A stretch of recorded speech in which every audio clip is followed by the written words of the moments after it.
Бастау бұлағын Сарыарқаның ұсақ шоқыларынан алып, қазіргі Астананы қақ жарып өтетін есіл, асып тасымай салмақты сабырмен ағатын, жағасына жалпайып жазылып кетпейді, арнасы ортайып төмен түспейді, ұдайы су толған шелектей күмпілдеп тұратын өзен.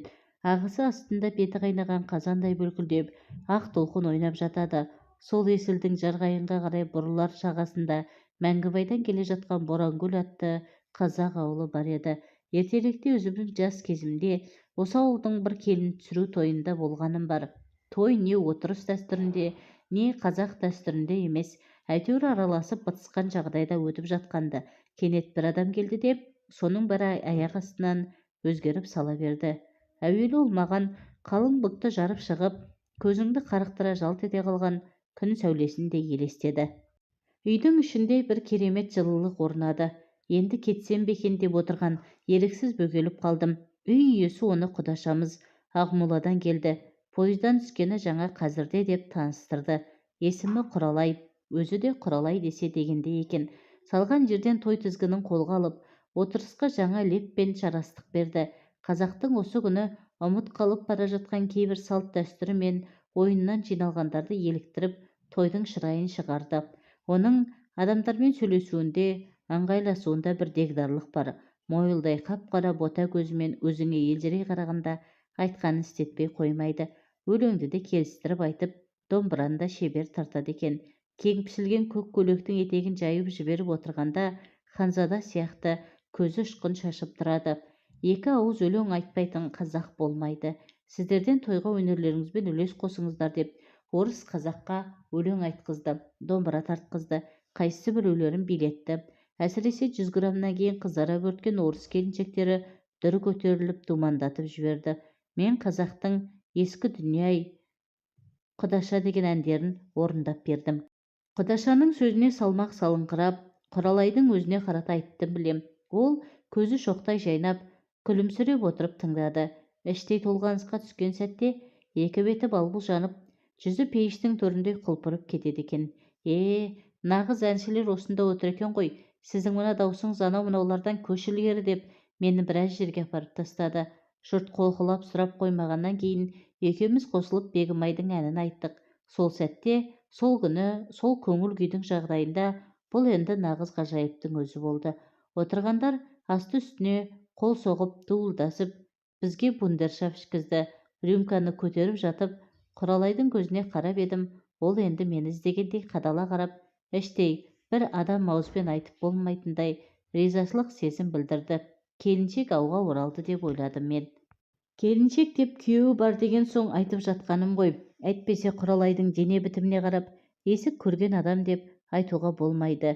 Есілдің жағасында өсетін сәмбі талдай сұлу мүсін, аршын төс, аршыған жұмыртқадай ақ тамақ, алаулаған дөңгелеген жүзіне лайық қыр мұрын, оймақ ауыз, әбден піскен бүлдіргендей қызыл ерні оны кез келген қыздан ерекшеленіп тұратын еді.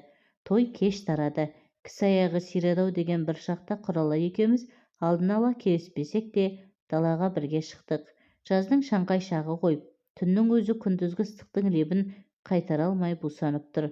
Тек қана есілден соққан самал жел жаныңа дауа бергендей. Біз бірден өзенге беттеп, әлі айықпаған түн қараңғылығына сүңгіп кеттік. Өзен жағалауында қазот пен шөп жұмсақ, құс мамықтай былқ-былқ етеді. Құралай да мен де аяқ киімімізді шешіп тастап, жалаң аяқтанып алдық. Балалығымыз ұстап кеткен сияқты, ал келіп жүгірейік. Шамасы суға түскіміз келген болар. Жүгіріп келе жатып, киімдерімізді шешіп жатырмыз. Менің жейдем бір жақта, шалбарым бір жақта қалды. Құралай көйлегін басынан асыра шеше бастады да кілт тоқтады. Мен шап беріп оны құшақтай алдым. Ол менің көкірегімді қақ жарып, ішіме кіріп кетердей құшағыма тығыла түсті. Кіндіктен жоғары көтерілген көйлегі төмен түспей, екеуміздің арамызда перде болып тұрып қалды. Дені сау, бұла күш бойын кернеген жас әйелдің жұп-жұмыр бура санынан ескен ыстық леп менің тәнімді қарып, аршын төсі кеудеме тірелді. Екеуміз де әл бермейтін асау сезім билеп алғандай құшағымыз айқаса кетіп ұзақ сүйістік. Бір сәтте Құралай, мені кешір, бұдан артыққа бара алмаймын. Өзің сияқты нарталап күйеуім бар, көзіне шөп салып көргенім жоқ деді. Ал сүйісуші дедім мен. Сен шын көңілмен сүйістің ғой. Сүйісу мезеттік сезімнің қалауы, ал төсектес болу тән қалауы. Ол ауыр күнә. Соншалық айырмашылық көріп тұрғаным жоқ. Сүйісу арқылы да біз күнәға баттық қой, дедім мен. Жоқ, сүйісу қазіргі виртуалдық байланыс сияқты, деді ол. Қайдағы, ернімізге ерніміз тиді, біз түйістік, дедім мен. Ол екі саусағы менің ерніме басып, әппақ маржандай тістерін көрсетіп сақылдап күлді. Сомдық бір тылсым күш біздің құшағымызды айқастырып жіберді. Әйелдің оттай ыстық ернімен өбіп, тілін сорғанымда коньяктың ба, шарбаттың ба әдемі дәмін сездім. Білесің бе, деді ол, мен саған бір ертегі айтып берейін. Шамасы араб әдебиетінен оқыдым-ау деймін. Қазір есімде жоқ. Баяғыда ертеде бір әміршінің сұлу қызы болыпты. Әмірші қызына елде жоқ көйлек тіктіріп беріпті. Ол көйлектің жағасынан етегіне дейін түймесі болыпты. Сиқыры сонда, түймені жоғары жақтан бастап ағытып, ең соңына жете бергенде қалғандары қайтадан түймеленіп қалатын болған. Мен сол көйлек сияқтымын. Ең соңғы шешуші сәтке келгенде түймелерім қайтадан салынып қалады. Ту, не деген аңқаулық, соншама түймені ағытып не азап? Мынау сенің көйлегің сияқты басынан асыра салмай ма, дедім мен. Білгіш бегім, ол көйлектің қасиеті сонда, оның түймесін ағытпай шеше алмайсың, деді ол. Құдайға мыңда бір тәуба, қазір сенің үстіңде сондай көйлек жоқ, жалпы сен жалаңашсың, дедім мен. Құралай сонда барып, өзінің мықынынан төменгі жағы тыржалаңаш екен есіне түсіп, мен ақырын итеріп тастап теріс айналды.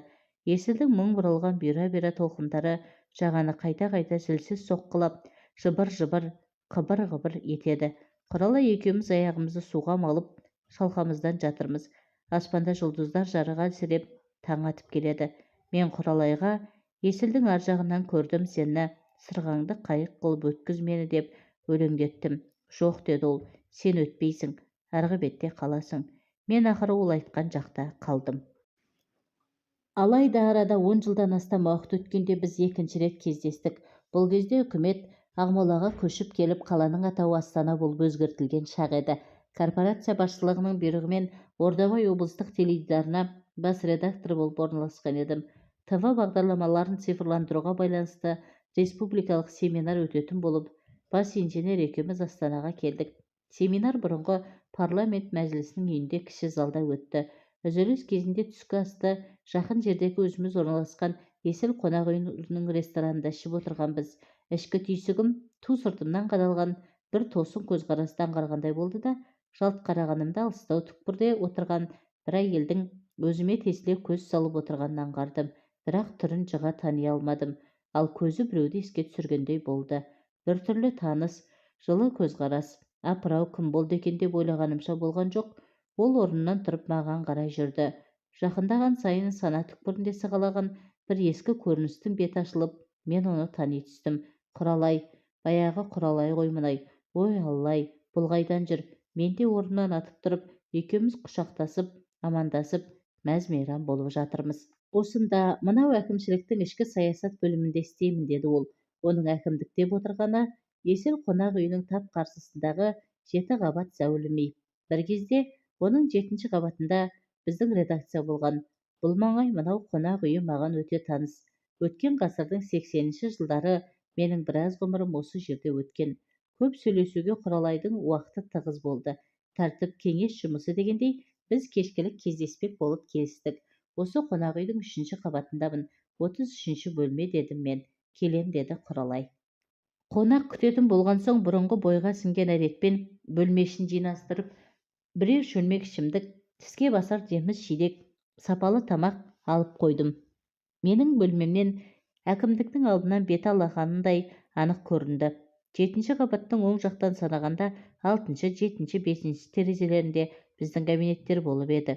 Бастығымыз ауданнан бастап Төлеген, Жылқыбай, Бәдуан, Қайыркен, қыздардан Бақыт, Бақытжамал, Жұматай, тағы басқа жігіттер үпір-шүпір болып шахмат ойнап, дүниені асты-үстіне түсіріп сапырып жүруші едік.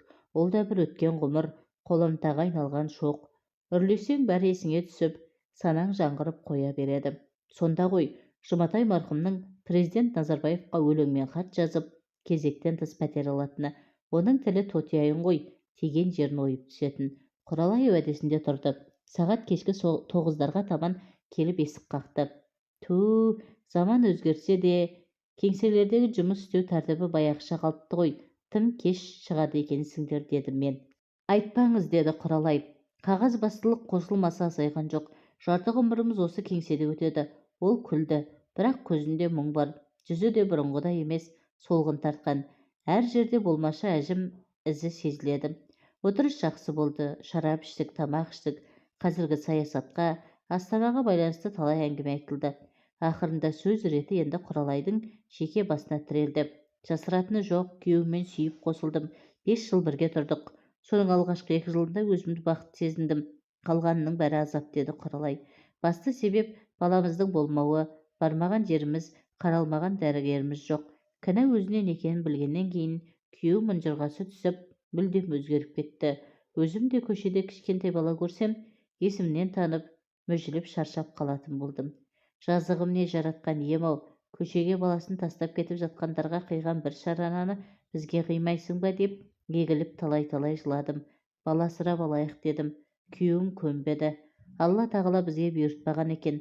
Ені оны қолдан жамап жастағаннан не болады, деді. Сөйтті де маған бостандық беріп, өзі кетіп отырды. Күні бүгінге дейін қайда жүргенін білмеймін. Түк хабар жоқ. Мен әйелдің жан азабын бөліскім келіп, оны құшақтап, бетімді тигіздім. Оның әлі де тып-тығыз денесі, қомақты қос анары жанасқан сайын менің дегбірімді қашырды. Екеуміздің де тыныс алуымыз жиілеп, Абай данышпан айтқандай, етің етке тигенде тән шымырлап, бой еріп, ішім оттай күйгенде дерлік кейіпке түстім. Құралай көйлегін басынан асыра шешіп лақтырып жіберіп, қарсы алдыма тұра қалды. Енді қалғанын өзің шеш дейтін сияқты. Мен тізерлей отырып сан түрлі гүл жапырақтарының суреті салынған тілдей трусигін сұқ саусағыммен тартып, тізесінен төмен түсірдім. Сонан соң бюстгальтердің түймесін басып ағыттым да орындықтың басына қойдым. Қосалмасы тіп-тік, оң жақ емшегінің ұшында қарақаттай мең бар екен. Мен соған қарап тұрыңқырап қалсам керек. Құралай, сен енді осылай отырасың ба, шешінсейші, деді. Мені соншалық ептілікпен шапшаң шешіндіре бастады. Тек қана ең соңғы киімді шешерде сәл кідірді де тура мен сияқты сұқ саусағымен оны төмен қарай сырғытып жіберді. Менің анадан туғандай кейпімді көргенде ол бүкіл буындары құрысып ұстамай қалғандай таяу тұрған кереуетке сылқ етіп құлай кетті. Бұл енді талайдан бері ешкіммен төсектес болмағандықтың әсері шығар. Әйел жаны тым нәзік қой деп ойладым мен. Дүние тылсым, бір сәт тас болып қатып қалғандай. Бөлмеде біздің ынтыққан ыстық сүйісіміз, менің ауыр-ауыр алған тынысым, кереуеттің сықыры, 62 тамыры иіп, үгітіліп шамырқанған әйелдің сәл ыңырсыған дыбысы ғана естілді. Төсекте мен өзімді тау көтерген толағай батырдай сезіндім. Бұрын соңды болмаған ерекше қарқын, алапат күш-қуат тұла бойымды кернеп тұрып, ләззат сәт әдеттегіден әлдеқайда ұзаққа созылып, Құралай ең кем 2 рет оргазм алғандай әсер берді. Бұл түн буырқанған сезім түні. Еркек пен әйелдің бір-біріне деген сәйкесімділігі жарасқан түн болды. Әйел құшағында өзімді жайлы сезінгенім соншалық. Менің бұған дейінгі өмірім бір басқа, мынау бақыт құшағындағы сәт бір басқа сияқты көрінді. Арада 1,5 айдай уақыт өткенде Құралайдан мен бақыттымын, аяғым ауыр деген SMS алдым. Сонда маған, әттеген-ай, біз баяғы бірінші кездескенде осындай тәуекелге барсақ қой. Құралайдың күйеуі баланы өзімдікі деп қабылдап, бақытты өмір сүрер ме еді? Қазір өзі қайда екен? Дертіне ем тауып жазылды ма? Мүмкін үйленіп балалы шағалы болған шығар. Әлде жоқ, олай ойлауға дәтім бармайды. Бұл күнде медицинада мүмкіндік көп қой, бір шипасы табылған шығар. Лайым солай болғай. Ондай жағдайда ол азамат мені кешірсін. Менің жазығым не, періште емес, ет пен сүйектен жаралған пендемін. Өмір атты үлкен сахнада бар болған өзіме тиесілі рөлді ойнап шықтым деген ой келді. Біраз ойласқаннан кейін WhatsApp-пен: Құралай, қуанышыңа ортақпын, әкесі екендігімді мойындаймын деп жауап жазып жібердім.